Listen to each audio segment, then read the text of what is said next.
আমরা হতবাক হয়েছি।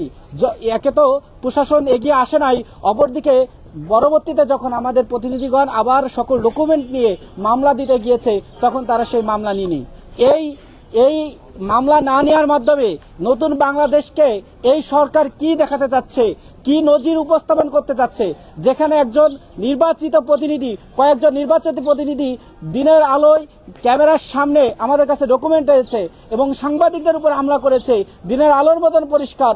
যারা হামলা করছে তাদের তথ্য প্রমাণ সহ পরিষ্কার, কিন্তু তারপরে তারা মামলা নিচ্ছে না। এটা দ্বারা ফ্যাসিস্ট সরকারের যে বিগত দিনের যে কার্যক্রম এটা কিন্তু আবার প্রদর্শন করছে।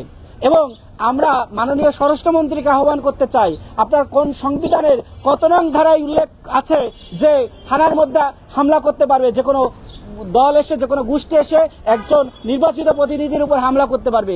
এটা আপনাকে আমাদেরকে জানাতে হবে এবং স্বরাষ্ট্রমন্ত্রীকে এটাও জানাতে হবে এই হামলা করার পরে এরপরে কেন তারা কেস নেবে না, এটা কোন ধারা আছে এটাকে স্পষ্ট জানাতে হবে।